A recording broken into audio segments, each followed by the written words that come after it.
ಧಾರವಾಡ ಜಿಲ್ಲೆಯ ಕಲಘಟಗಿ ಪಟ್ಟಣ ತನ್ನ ವಿಶಿಷ್ಟ ಕರಕುಶಲ ಕಲೆ ಮತ್ತು ಐತಿಹಾಸಿಕ ದೇವಾಲಯಗಳಿಗೆ ಹೆಸರುವಾಸಿಯಾಗಿದೆ. ಕಲಘಟಗಿಯ ಅತ್ಯಂತ ದೊಡ್ಡ ಆಕರ್ಷಣೆ ಅಂದರೆ ಇಲ್ಲಿ ತಯಾರಾಗುವ ಪಾರಂಪರಿಕ ಕಲಾತ್ಮಕ ತೊಟ್ಟಿಲುಗಳು. ಈ ಕಲೆಗೆ ಸುಮಾರು 400ರಿಂದ 600 ವರ್ಷಗಳ ಸುದೀರ್ಘ ಇತಿಹಾಸವಿದೆ. ಕಲಘಟಗಿ ಸುತ್ತಮುತ್ತ ಅನೇಕ ಪುರಾತನ ದೇವಾಲಯಗಳಿದ್ದು, ತಂಬೂರ ಬಸವಣ್ಣನ ದೇವಸ್ಥಾನ ಇದು ಕಲಘಟಗಿಯಿಂದ 10 ಕಿಲೋಮೀಟರ್ ದೂರದಲ್ಲಿದೆ.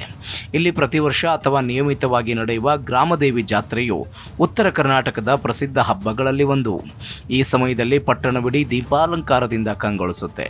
ಈ ಕ್ಷೇತ್ರದಲ್ಲಿ 2023 ಚುನಾವಣೆಯಲ್ಲಿ ಕಾಂಗ್ರೆಸ್ನ ಸಂತೋಷ್ ಲಾಡ್ ಗೆಲುವು ಸಾಧಿಸಿದ್ದಾರೆ. ಸಂತೋಷ್ ಲಾಡ್ ಕರ್ನಾಟಕ ರಾಜಕಾರಣದ ಪ್ರಭಾವಿ ನಾಯಕರಲ್ಲಿ ಒಬ್ಬರಾದ ಸಂತೋಷ್ ಶಿವಾಜಿ ಲಾಡ್ ಪ್ರಸ್ತುತ ಸಿದ್ದರಾಮಯ್ಯ ನೇತೃತ್ವದ ಕಾಂಗ್ರೆಸ್ ಸರ್ಕಾರದಲ್ಲಿ ಕಾರ್ಮಿಕ ಸಚಿವರಾಗಿ ಕಾರ್ಯನಿರ್ವಹಿಸುತ್ತಿದ್ದಾರೆ. ಬಳ್ಳಾರಿ ಮೂಲದ ಇವರು ಧಾರವಾಡ ಜಿಲ್ಲೆಯ ಕಲಘಟಗಿ ವಿಧಾನಸಭಾ ಕ್ಷೇತ್ರವನ್ನು ಪ್ರತಿನಿಧಿಸುತ್ತಿದ್ದಾರೆ. 1998ರಲ್ಲಿ ಸಂಡೂರು ಪುರಸಭೆಯ ಸದಸ್ಯರಾಗಿ ಆಯ್ಕೆಯಾಗುವ ಮೂಲಕ ತಮ್ಮ ರಾಜಕೀಯ ಜೀವನವನ್ನು ಆರಂಭಿಸಿದರು. 2004ರಲ್ಲಿ ಜೆಡಿಎಸ್ ಅಭ್ಯರ್ಥಿಯಾಗಿ ಸಂಡೂರು ಕ್ಷೇತ್ರದಿಂದ ಸ್ಪರ್ಧಿಸಿ ಮೊದಲ ಬಾರಿಗೆ ವಿಧಾನಸಭೆ ಪ್ರವೇಶಿಸಿದರು. 2007ರಲ್ಲಿ ಇವರು ಕಾಂಗ್ರೆಸ್ ಪಕ್ಷವನ್ನು ಸೇರಿದರು. 2008ರಲ್ಲಿ ಧಾರವಾಡ ಜಿಲ್ಲೆಯ ಕಲಘಟಗಿ ಕ್ಷೇತ್ರದಿಂದ ಕಾಂಗ್ರೆಸ್ ಅಭ್ಯರ್ಥಿಯಾಗಿ ಜಯಗಳಿಸಿದರು. 2013ರಲ್ಲಿ ಕಲಘಟಗಿಯಿಂದ ಸತತ 2ನೇ ಬಾರಿಗೆ ಶಾಸಕರಾಗಿ ಆಯ್ಕೆಯಾದರು. 2013ರಲ್ಲಿ ಮಾಹಿತಿ ಮತ್ತು ಮೂಲಸೌಕರ್ಯ ಸಚಿವರಾಗಿ ಕಾರ್ಯನಿರ್ವಹಿಸಿದರು. 2016ರಲ್ಲಿ ಅದೇ ಸರ್ಕಾರದಲ್ಲಿ ಕಾರ್ಮಿಕ ಸಚಿವರಾಗಿ ನೇಮಕಗೊಂಡಿದ್ದರು. 2023ರಲ್ಲಿ ವಿಧಾನಸಭಾ ಚುನಾವಣೆಯಲ್ಲಿ ಕಲಘಟಗಿಯಿಂದ ಮತ್ತೆ ಗೆಲುವು ಸಾಧಿಸಿ ಪ್ರಸ್ತುತ ಸಚಿವ ಸಂಪುಟದಲ್ಲಿ ಕಾರ್ಮಿಕ ಖಾತೆಯ ಜವಾಬ್ದಾರಿ ಹೊತ್ತಿದ್ದಾರೆ. 2010ರಲ್ಲಿ ಕೆಪಿಸಿಸಿ ಪ್ರಧಾನ ಕಾರ್ಯದರ್ಶಿಯಾಗಿ ಮತ್ತು ರಾಯಚೂರು ಜಿಲ್ಲಾ ಉಸ್ತುವಾರಿಯಾಗಿಯೂ ಸೇವೆ ಸಲ್ಲಿಸಿದ್ದಾರೆ.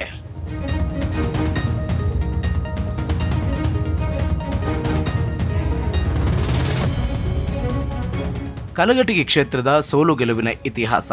1957ರ ಚುನಾವಣೆಯಲ್ಲಿ ಕಾಂಗ್ರೆಸ್ ಪರವಾಗಿ ಎದ್ದಿದ್ದ ಬಿರುಗಾಳಿ ಸದೃಶ ಅಲೆಯಲ್ಲಿ ಕಾಂಗ್ರೆಸ್ನ BR ತಂಬಾಕತ್, 1962ರ ಕಾಂಗ್ರೆಸ್ನ SM ಹಸ್ಬಿ, 1967ರಲ್ಲಿ ಪಕ್ಷೇತರನಾಗಿ ಸಮರಕ್ಕಿಳಿದಿದ್ದ PS ಪಾಟೀಲ್ ಭರ್ಜರಿ 20,188 ಓಟು ಗಿಟ್ಟಿಸಿ ಕಾಂಗ್ರೆಸ್ನ AS ಪಾಟೀಲ್ ಅವರನ್ನು ಮಣಿಸುವ ಮೂಲಕ ಶಾಸನ ಸಭೆ ಪ್ರವೇಶಿಸಿದರು.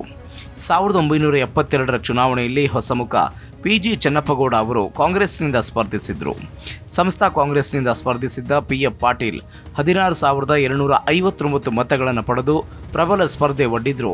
ಚೆನ್ನಪ್ಪಗೌಡರು 2,449 ಮತಗಳ ಅಂತರದಿಂದ ಆಯ್ಕೆಯಾದರು.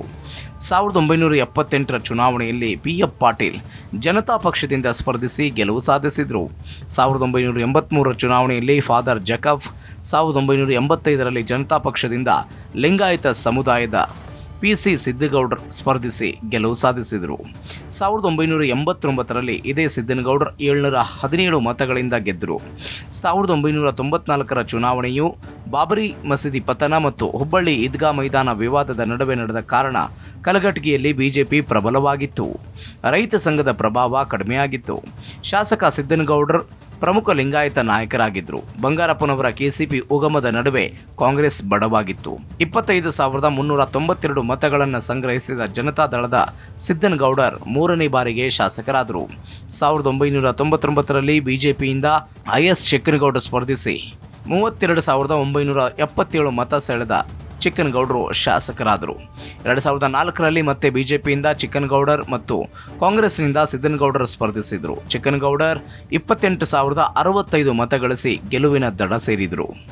2007ರಲ್ಲಾದ ವಿಧಾನಸಭಾ ಕ್ಷೇತ್ರಗಳ ಪುನರ್ರಚನೆಯ ಸಮಯದಲ್ಲಿ ಗಣಿ ಉದ್ಯಮಿ ಸಂತೋಷ್ ಲಾಡ್ ಸುರಕ್ಷಿತ ಕ್ಷೇತ್ರವನ್ನು ಹುಡುಕಬೇಕಾಗಿ ಬಂತು. ಕ್ಷೇತ್ರ ಪುನರ್ವಿಂಗಡಣೆ ಪ್ರಕ್ರಿಯೆಯಲ್ಲಿ ಕಲಘಟಗಿಗೆ ಮರಾಠರು ಹೆಚ್ಚಿರುವ ಅಳ್ನಾವರ ಸೇರ್ಪಡೆಯಾಗಿತ್ತು. ಸ್ವಜಾತಿ ಮರಾಠರು ನಿರ್ಣಾಯಕರಾಗಿರುವುದು ಮತ್ತು ಸ್ಥಳೀಯ ಕಾಂಗ್ರೆಸ್ನಲ್ಲಿ ದೃಢ ಅಭ್ಯರ್ಥಿ ಇಲ್ಲದ ಕಾರಣ 2008ರಲ್ಲಿ ಸಂತೋಷ್ ಲಾಡ್ಗೆ ಕಲಘಟಗಿ ಟಿಕೆಟ್ ದೊರೆಯಿತು.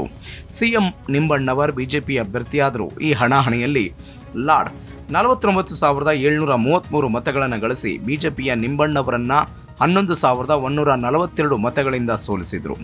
2013 ಚುನಾವಣೆಯಲ್ಲಿ ಲಾಡ್ 76,802 ಮತಗಳನ್ನು ಬಾಚಿ ಬಿಜೆಪಿಯ ನಿಂಬಣ್ಣವರನ್ನ 45,661 ಮತಗಳ ಅಂತರದಿಂದ ಮಣಿಸಿ ಮತ್ತೊಮ್ಮೆ ಶಾಸಕರಾದರು. ಆದರೆ 2018ರಲ್ಲಿ ಆಡಳಿತ ವಿರೋಧಿ ಅಲೆ ಸಂತೋಷ್ ಲಾಡ್ ಅವರಿಗೆ ಮುಳುವಾಯಿತು. ಬಿಜೆಪಿಯ ನಿಂಬಣ್ಣವರ್ 83,267 ಮತಗಳನ್ನು ತೆಗೆದುಕೊಂಡು 24,997 ಮತಗಳ ಅಂತರದಲ್ಲಿ ಲಾಡ್ ಅವರನ್ನು ಮಣಿಸಿದರು. 2023ರಲ್ಲಿ ಸಂತೋಷ್ ಲಾಡ್ ಮತ್ತೊಮ್ಮೆ ಶಾಸಕರಾಗಿದ್ದಾರೆ.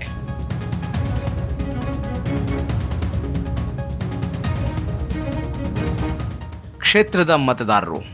ಕಲಘಟಗಿ ವಿಧಾನಸಭಾ ಕ್ಷೇತ್ರದಲ್ಲಿ ಲಿಂಗಾಯತ ಸಮುದಾಯ 60,000, ಮರಾಠ 40,000, ವಾಲ್ಮೀಕಿ 30,500, ಮುಸ್ಲಿಂ 22,500, SC/ST 50,000 ಹಾಗೂ ಇತರೆ ಸಮುದಾಯದ 16,000 ಮತಗಳಿವೆ.